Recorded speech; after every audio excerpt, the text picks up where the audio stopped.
What's going on, everybody? Welcome to another episode of 260. Ooh. Are we on 260? Can I spin it? Look at that. Just like that. Doing microphone tricks out in this bad boy. What's going on, everybody? Welcome into B-Cut. If you guys were interested, we are a Kansas City-based podcast, and this is a Kansas City-based band that you guys were probably just terribly coming through the microphones at, but that is a good band and a good friend here in Kansas City. Solid. Wow. Captiva. They are awesome. No Check copyright. them out. No Maybe. Copyright. That's why we can use it. Maybe. I didn't ask them, so hopefully they don't get mad. Probably have to talk to them after the show. Either way, UFC 260 is breathing down our necks. It is upon us right now, and I don't know the kind of pressure that the Predator, Francis Ngannou, and Stipe Miocic, the greatest heavyweight champion that's ever existed on the planet, the kind of pressure that they're bringing right now is intense, like camping. If you don't get it, check it out. Francis Ngannou. Anyway, we got UFC 260. We've got belts on the line. Just one belt, but one belt that could change the course of the heavyweight division itself For the full year. And we lost Volkanovski Ortega last week. We would have had two belts originally. Now we only have one, but that's okay. Mm-hmm. And we're gonna talk about the main event right now. And Right now, snap into it. It's a fucking huge one. This is is huge. the biggest main event. Is it This the is biggest huge. main event of the year? No, I mean that's tough to say. That's hard to say. That's That's tough hard to say. But I think it's one of the When most anticipated when you to have this the point. when you have the GOAT involved, which would be, in a lot of people's mind, John Jones, maybe not my eyes necessarily, but implications, whoever wins this fight is going to fight him. Yeah. And if Stipe Miocic wins, does he retire? If Ngannou wins, does he cause more problems for John Jones than Stipe would? It's crazy, but we won't get ahead of ourselves. Yeah, we got to break down a long this road ahead of us. fight. We got a good show planned for you guys, and by planned, I mean we just kind of spitball this bitch and talk about it. We don't really plan anything out that much. Yeah. But that being said, this is going to be a showdown between 20-3 Stipe Miocic, one of the greatest, It's a little not bit one to of, add. the undisputed champion, the greatest heavyweight champion of all time, versus probably the most dangerous person in the heavyweight division right now. Also one of the most scary people to On deal the with in the planet. heavyweight division, Francis the Predator Ngannou. Francis Ngannou. This is it's madness. Like It is. I think, think about it. I had a lot of, not anxiety, but I had a lot of adrenaline, a lot of hype for the Jan Blachowicz-Israel Adesanya fight. This, I think, is going to match that because of the implications. This is so big it hasn't even hit me yet. Because it's going to be unbelievable once we become Fight Night and then they call their names in the octagon. It's on. Ngannou's got the most power out of anybody we've ever seen. Ever. Stipe Miocic is the greatest heavyweight of all time. They have also fought once before. He's also slimmed down a little bit. With Yeah, and they've Stipe also coming fought out the victor in that fight. domination. He made Francis look very, very human, but he also wore some damage in that fight, which was kind of, concerning. He wore some damage in that fight. Francis Ngannou stunned Stipe Ngannou at least didn't. once, and that was, he landed some shots on Stipe. Ngannou was gassed, but Francis didn't wear any damage.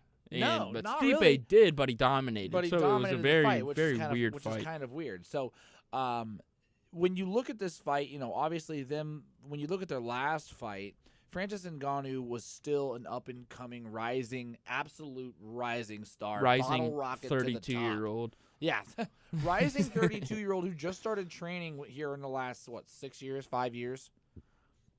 Ah, God, it's just I wonder if it could be a factor. His age. I don't think the age is going to be a factor just because Stipe is also old.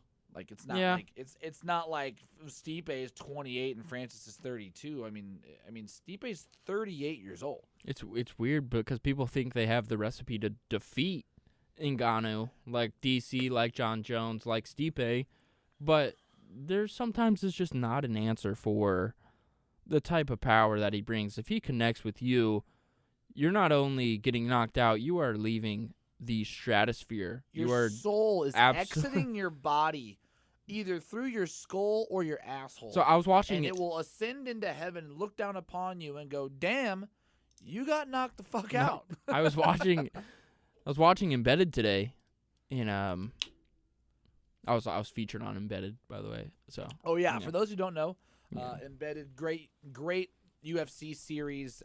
Is it hosted by UFC or who?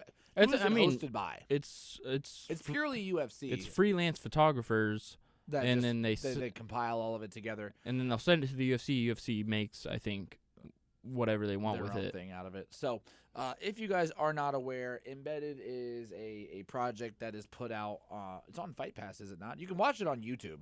Just watch it on YouTube. Yeah. It's like watch it on YouTube. Yeah. It's only a on pay-per-view and the highlight of basically behind the scenes training with each fighter, background info, storylines, all the good. Only stuff on like pay-per-view that. cards though. It's only on pay-per-view, and you get to just lead into the week with the fighters who are in the main event, which is Francis Ngannou, which is Stipe Miocic.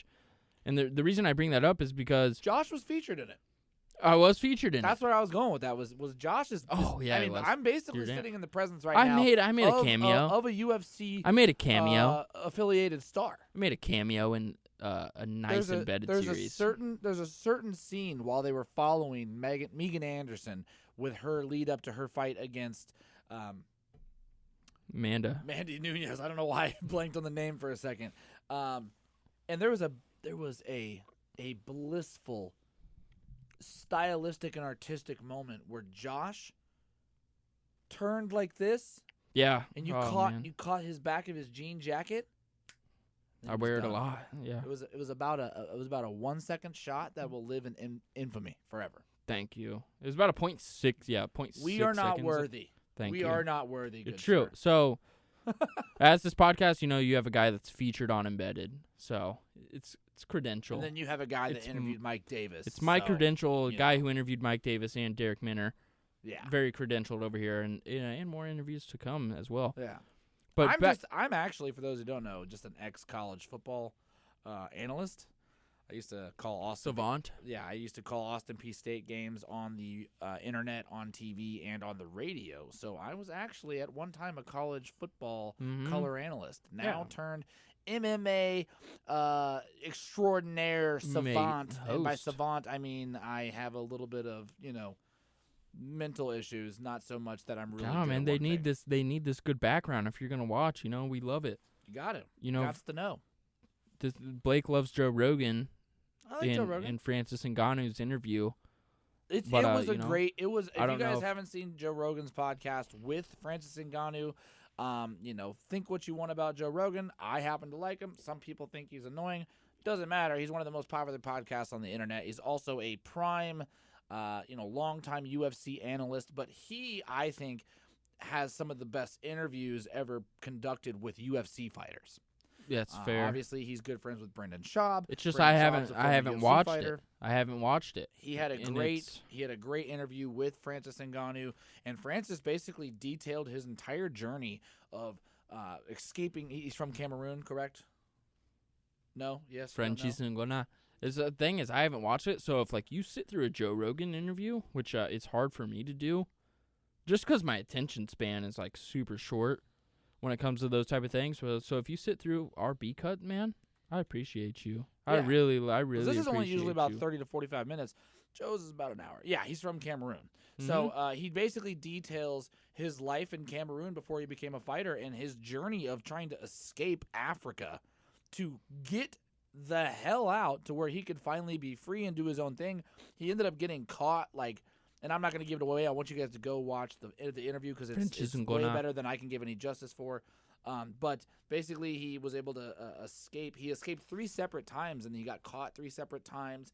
Then he spent an entire year after he did escape Cameroon, kind of out wandering the wilderness and then kind of just hopping from town to town until he eventually settled, I believe, in Paris, France, and then was able to kind of get his mixed martial arts career up and off the ground. So I fucking love Francis story Ngannou. Told by Francis. If you guys have not seen it, go over to the Joe Rogan podcast. You can find it on Spotify. And you can find snippets of it on YouTube and listen to it because it is fantastic. Whatever, Joe Rogan. eat my jeans. Yeah, Josh for some reason doesn't. No, I don't. Doesn't like Joe Rogan. He said he was annoying. No, I like Joe Rogan. He said he was getting old. No, you said he was getting old the other day. As a commentator. Yeah, as a commentator. Yeah, no, I don't think you know him as a person. Neither do I. So no. But yeah, I fucking love Francis Ngannou. I really love that guy. The way, just like his voice and the way he talks, I am dialed in every time he says a sentence because it's just fantastic. It's funny, and it's not a bad thing. It's just I like Francis Ngannou, and I like Eric Nixick, his head trainer, Extreme Couture. He's been all taking advantage of the UFC Performance Institute, probably better than any fighter in the UFC because he only trains there, or he trains with Extreme Couture, Eric Nixick. But utilizing like the science there, I think he utilizes the UFC PI better than any UFC fighter. But then on the other hand, I love Stipe Miocic. When he comes out to Till I Die by MGK. No, he comes out to the land. Well, yeah, when he comes out Till I Die by MGK, yeah. I get goosebumps, almost every single time. Fun fact, single time. Because of this whole goddamn Corona bullshit, the last concert that I went to was actually MGK and Young Thug here in Kansas City. Young Thug? Yeah. I hopped in the mosh pit side by side, hand over shoulder with MGK, which was actually he's a tiny really guy. Fucking cool. So that is cool. Yeah. Wow. The pig stretch didn't happen. And I didn't have it. I like to do what kids these days don't understand. I like to do something that the old folks consider living in the moment. Okay. I don't need to vlog my entire life, okay? This isn't an episode of Embedded. Okay. Well, yeah. I mean, I you got a point there. You got a point there. Somebody would have got proof of it because it was fucking awesome. You got a point there. Anyway, Stipe Miocic, part-time firefighter, full-time heavyweight champion, coming out ballin'. Mushmouth Miocic. If you don't know what I mean by mushmouth, sometimes the man just strings words together. It comes out good. You know what I'm saying? Stipe's got his own language, and I'm not sure that everybody understands it, but if you're from the land, you know what he's saying. He's saying, I love Cleveland. I love to punch people in the fucking Better believe face. it. Better believe it. And he's coming in with a smaller frame in this fight. He was bigger when he fought Francis the first time, so we saw him against DC, and he was a little bit slimmer, I guess, maybe around the 220 range on fight night, maybe around that range. I don't think that favors him in this matchup against Francis Ngannou, because if he comes in a little bit slimmer than he did last time, I think that makes him, it makes him more quick, which is a counter argument to what I'm about to say, but I think it makes him more vulnerable to, or susceptible to, the power of Francis Ngannou, because one, that was a long time ago. Two, Francis Ngannou is just a freak of nature. You saw it on Embedded. He is he's built like a middleweight, but just extended. Yeah, it's an extendo middleweight. And so very, very long. When you get these two guys in there, I think the size difference on fight night is just going to look so drastic that if Francis is willing to give up a shot to give a shot, man, it's going to be difficult for Stipe Miocic to, and if he continues to do that, it's not a one and done. It could be a one and done with Francis Ngannou. He's actually, if he continues it, then yeah, that's what he's actually pretty comfortable with. If you've seen in his last fight, especially with his last fight with Rosenstruck, he charged full steam ahead, knowing, hey, I'm gonna take one, but I will dish them out when I take them. So I think what he's kind of a prime example of somebody who grits their teeth and bites down on that mouthpiece and just goes full-fledged forward. I'm gonna, but not swing. Always, because you saw the Derek Lewis fight, which was just crazy. Yeah, I'm not saying he always does it, but I think he's kind of learned, hey, I've got enough power where I can eat one or two and come out okay when I think the time is right. Now, when you have a guy like Stipe is a phenomenal boxer, very good boxer, and I think what you saw, especially versus his fight versus Cormier, is that he put that boxing on display with body shot after body shot after body shot. And I think one of the things that we really haven't seen Francis have to face adversity-wise yet is a high dose of wrestling outside of Stipe. True. And Ngannou has said he's been working on his wrestling extensively. He brought in middleweight champion. I'm sorry, no, he brought in welterweight champion. I was like, I know I'm saying something wrong. Kamaru Usman to help him train for this camp. Also, two Africans training. He was like, I wanted another African brother in my corner, training me, and who best to do it than one of the best in the world, Kamaru Usman, to bring him in and help me train on my wrestling. So I think really Francis has known, hey, I have something I need to work on, and I'm going to dedicate all my time to it because we know he can box, we know he can fight, we know he's got power. He's not going to lose that. What he needs to learn is how to wrestle and how to avoid being taken down because really, again, Stipe was a little scared to stick with because last fight, Ngannou, when he faced Stipe, I think it was back in 2018, if I'm not mistaken, 2018, 2019. He rocked Stipe at one point, and Stipe was clearly not okay. So he knows, hey, I can already punch with this guy. It's can I put everything together in one full game plan to actually overcome and attack this guy and be able to beat him or at least fend him off in every category in every aspect of the fight. He's done good work with Eric Nicksick at Extreme Couture. I could compare Eric Nicksick to a James Krause, but his passion project has been Francis Ngannou. That's the biggest, challenge or biggest name, I guess, he's had on his resume of coaching. But Eric Nicksick is a great coach, and he deserves some credit for Francis Ngannou's success. And I think he's built a different version of Francis Ngannou. I think he's formed a game plan for Stipe Miocic.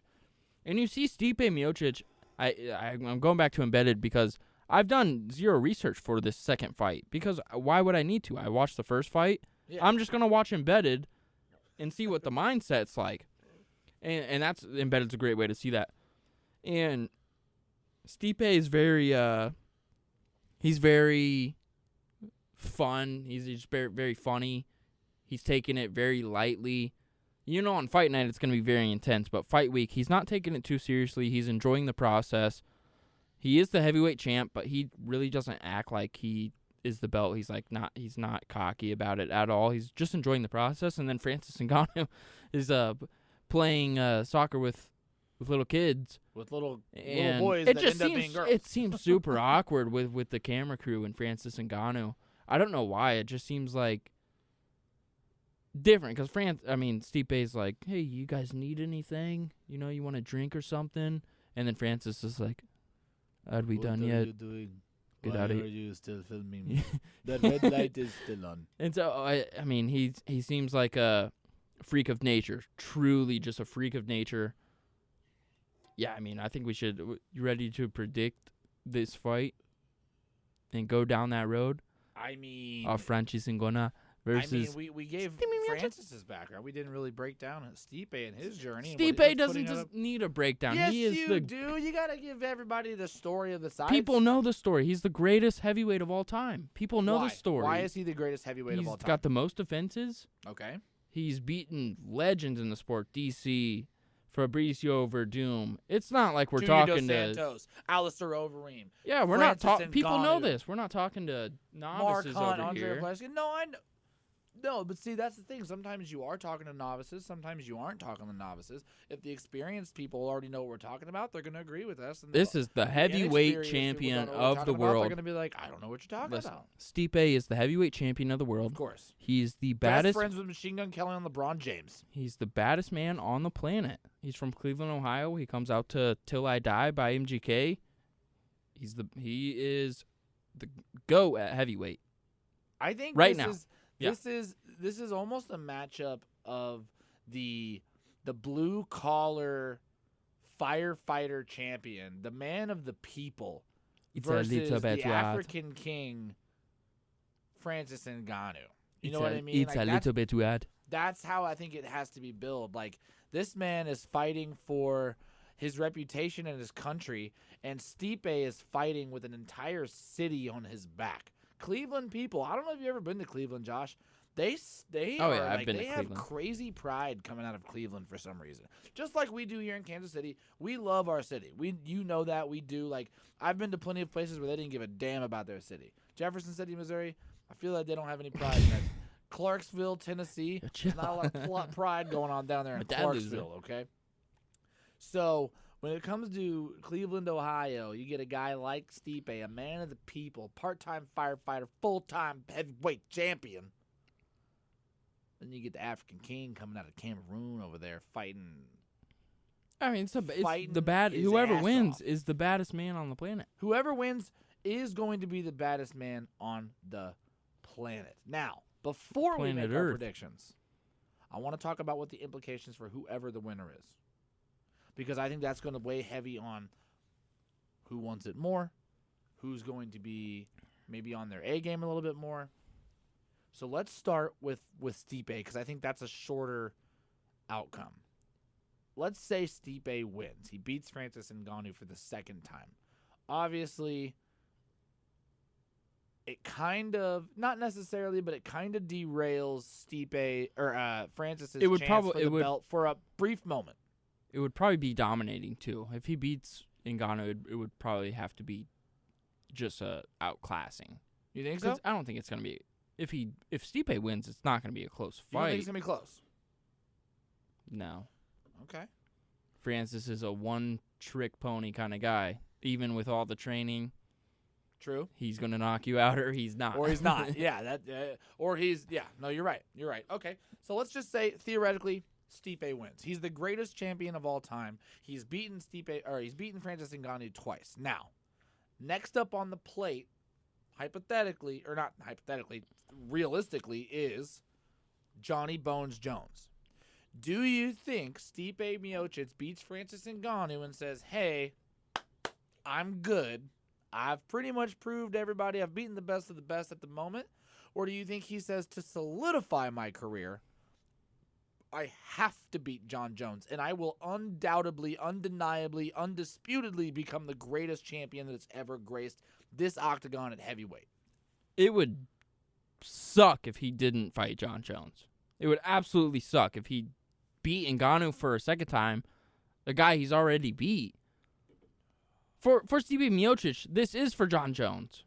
I agree. What are you proving if you beat Ngannou again? Well, we'll back on up there, because I think Ngannou at the moment is not the same Ngannou that he fought originally. Granted, right now, I think yeah, Ngannou granted, yeah. is way more dangerous and considered the most dangerous guy in this division. Granted, so I don't yeah. think it's just some hop, skip, and a jump. Oh, he just beat some sourpuss that walked on the octagon. Ngannou's with him. next, yeah. Ngannou deserves he it. Beat the deadliest guy in the division, the most feared guy in the division, I think. So it's not like it's just some, oh, okay, cool, you Yeah, already you're beat right. him. I think he's a very different fighter, so we have to give him a different type of respect this upcoming fight. Yeah, But- he has to fight John Jones. He has to. I would agree. I don't think you can retire. Not that anybody's going to take away He your could, yeah, legacy. but I mean, Not I would that love it. But I think the best outcome would have to be you have to face John Jones. Because if you beat Daniel Cormier, you're just as good as John Jones. Because John Jones beat Daniel Cormier. And Daniel Cormier doesn't get beat by many, many people. So if you beat Francis Ngannou, I think you take one last fight. And that last fight is Stipe Miocic versus John Jones Yeah, you have for it. the heavyweight title. Yeah, if you're John Jones, you have a. I mean, if you're Stipe, you have a end goal, and then in that end goal is John Jones. You know, you're not taking this fight. I don't think he's taking this fight to go out. I think he's taking this fight to get to John Jones. Yeah. That's his motivation. What would motivate you to beat a guy you already beat? You know, it's like why? I mean, Stay the why? champ. He is the champ, and he's the greatest champ. Of all With time. or I without agree. with or without this fight. So I think is he undisputedly? Then that's where the question lies. well, heavyweight, we yeah, know he's hell the yeah. greatest. We know he's the champ. We know he's the greatest heavyweight of all time. Mm-hmm. And that's enough and right the there. style between him and John Jones is actually so much closer than people So understand. it's just we if he won't beats know. John Jones or gets to face John Jones and ends up beating John Jones, does he then jump into this is the greatest fighter of all time, or at least top 5? Maybe we just don't know his mindset. We don't know what Stipe's thinking. If he might be thinking that this is the be all end all if he beats Ngannou, but he might. I have a hard time thinking that he thinks that. But I mean, we won't know. We're on in his mind, but I mean, he might be thinking, I win this, I beat this guy, finish this guy, or whatever. Outlast him. However you want to beat him, Stipe. We're not gonna dog you for it. You could take a dragged out ass decision, or you could finish him, and then we'll be on your nuts. Yeah. But yeah, I mean, maybe he's thinking do that, and then I get John Jones, and then I'll be considered greatest of all time. Okay. So, turning the tables a little bit, playing a little DJ. Let's say that let's say that Francis Ngannou comes out victorious. Then, obviously, he faces John Jones next. And I like that matchup a lot more. Do you? More than the Stipe match? I think I'd rather see the Stipe matches because I think he's the only one who's actually going to beat John Jones. I think Francis is a fucking problem for John Jones. Why? He's so big, and we haven't seen John at heavyweight. I mean, John probably walks around at about 245. I'm not really worried about how big he is. I think Francis is a tougher fight for John Jones than Stipe is, 100%. Okay, why? Because he's way more powerful. Okay, that's it. Way bigger. If he connects, John Jones has looked very, very beatable in his last couple fights. He gets connected he also with fought guys like Thiago Santos and not Francis Smith. Ngannou. Exactly, not Francis Ngannou. Not Francis Ngannou, but guys who also had major power. But that's why I like that match. Anthony Smith, he's doesn't have power like Francis Ngannou. Thiago Santos was on the come up before that fight. He was destined for greatness, but John Jones hit him with a knee kick. Yeah. And completely obliterated his shit. And he has not looked the same ever since. He's looked pretty bad. John Jones might have ended Thiago Santos. I think he might have ended Thiago Santos. But yeah, I think it's a tougher matchup for John Jones. What would I rather see is maybe a GOAT versus GOAT matchup. But I do think Ngannou is the toughest for anybody. And maybe, you could be changing your mind if Ngannou just completely flatlines Stipe in one round. You'll be like, holy shit, John Jones is in for a world of trouble. The reason I disagree is because stylistically, Stipe Miocic is a very good boxer and a very good wrestler. Ngannou is not a good wrestler. That's why Stipe was able to overcome him in the last fight. Now, after he gassed him out, we'll see his gas tank. Yeah. John Jones has never really been a knockout artist. What he has been is a technician and a very smart fighter with dominating technique. Always. But not necessarily knock you out power. So why I think that Stipe is the better matchup than Ngannou, because Ngannou really is, and I know you can agree with this, is a one-trick pony. Like you said, he's either going to knock you out or he's not. And if John Jones, being the smart fighter that I think he is, would not let Francis Ngannou knock him out, because he's never let anybody knock him out. Not one time. It's true. So, I think if you're playing a smart game, game, I'm not saying Ngannou would win. I'm just saying I like that matchup better. I understand. I think that why I think the Stipe match is better is because, one, Stipe is a great boxer. He can sit there and he can work you in and out. Also, he's a very good wrestler. People don't understand this about John Jones. John Jones was a fantastic wrestler. Junior college national champion. He would eat Stipe alive. I don't know about that. I really don't know about that. Stipe is a very good wrestler. So is John. I know, but John, we haven't seen as much of John's wrestling than we have Stipe's. We've seen a lot more. Stipe exercises his wrestling in a lot more matches than John does, because John is so good on his feet. People don't understand that he did at one point was a very good wrestler, and he still is. I'm not taking that away from him. I just think they're almost more evenly matched at both areas. Now, John is a much better Muay Thai guy than Stipe. Yeah, I is. mean, I feel like he would be more comfortable on the ground at heavyweight with Stipe than standing up with him. Maybe, So, but Stipe also just fought a guy in but Francis I feel Ngannou like he just has an advantage where both ragdolls ways. him around. So I think stylistically, I would much rather see Stipe versus John, because then here's the deal: if Stipe loses, he retires. Yeah. He don't fight again. You better retire, buddy. And then Ngannou faces Jones. We love you, But Stipe. if Stipe wins, he's going to face Jones. And regardless of who wins that matchup, Ngannou is next. And he will face Jones. So either Maybe. way, we will get the Stipe or the Ngannou versus Jones fight. We might not get the Stipe Miocic fight versus John Jones. And that's the one I think that we need to see, because that is the fight that will solidify Stipe Miocic as absolutely, undeniably, 100%, no questions asked, the greatest heavyweight that has ever existed. Yeah, I think he's already accomplished that just with the heavyweight division. But, I mean, you could probably predict my pick. It's Francis Ngannou. I think Francis Ngannou is going to connect with a shot and just turn the lights off for Stipe Miocic. I don't think it's going to take a full power shot. I think it's going to be a quick connect. It's going to be a lot tougher. You think it's going to be like a quick uppercut? It's going to be like I think it's going to be one of those weird ones, where he just like. Well, he knocked Rosenstrike I and don't know. Overeem out with weird shots. Like, he just kind of caught Overeem like this, and there was so much the power uppercut from that uppercut. Jesus. Just sent Overeem's body freaking just There's out two of his things, body yeah. into. He sent his soul into the third level. His soul went outside just to buy a ticket to get back into the fight to find out where the hell his body fucking went. Fuck.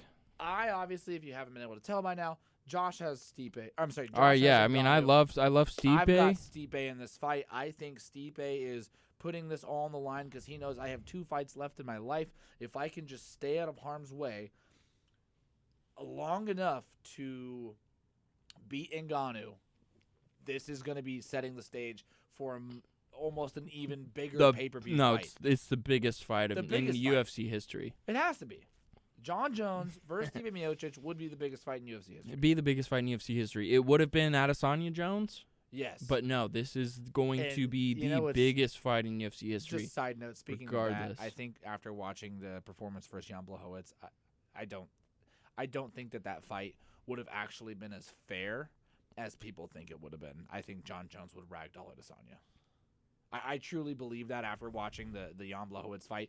Jan even said he didn't lose any power. He was very powerful, but we clearly see Adesanya has no ground game. No, And Miocic. honestly, I think this was a great thing for Adesanya to lose because He can go back and it's going to dominate. put a target on his back now, and I think he's going to have even better matches going forward. Because let's be honest, if Romero would have put any type of effort into his ground game versus Adesanya, Maybe. the man is a gold medalist from Cuba in Olympic wrestling. He could have dominated him, but he was stubborn and chose to really not do anything during the fight. So I think that is I'm kind of losing my lust for that fight because I don't think it's going to be as close as we all think it would be. Even I mean, they remind me they remind us of similar fighters. So you're just confirming this would be the biggest fight in I think UFC this would history. be the biggest fight. Maybe the winner of this fight and John Jones might be the biggest in UFC history. Yeah, I think this is going to Either be way, the holy biggest series of events in UFC history, potentially because of the implications. Not only what they hold inside the heavyweight division, but just who is going to be crowned maybe the greatest mixed martial artist of all time. It's crazy. It's crazy to think about this fight. Like, really get into it. I got a boner thinking about this. Do it. I mean, Ngannou versus Miocic 2. Shit, buddy, it's a little bit weird. That's what I'll say. Well, that's what I'll say about it. There's going to be a lot of things that are going on, but And I love Miocic. I mean, you think back to him beating Verdum, and he just jumps over the cage and says, "I'm world champ." I'm the world champ. He completely blacks champ. out. It's one of the greatest moments high, ever. He's high off success. It's right one there. of the greatest moments says, in "I'm the UFC world champ." history. I'm the world champ. Oh, And then shit. Fuck, I'm the world champ. It's a match made in heaven. And I can't believe they're running it back. Either I way, can't believe it. UFC 260, main event, probably one of the greatest precursors to one of the greatest events that ever going to happen in the United States. Yeah, maybe history. this is the biggest in the world. Is this the biggest fight in UFC history? Could be. We'll never know. At the I end don't of the think day, so yet. I don't you think have so yet. Francis Ngannou. I got Stipe Miocic. Check out what we are going to be saying this week on Twitter when we give you our full fight predictions like we do every week. I have to apologize to the fans. Last week I did not put out my fight predictions. I was very busy with some things going on outside of this. This is the first week I hadn't put out fight predictions. I felt bad. I also think that the fucking main card fight was an absolute joke. Good card, but Kevin the main Holland, event was tough. Get your ass back to training camp and learn how to be serious about fighting if you're not going to be.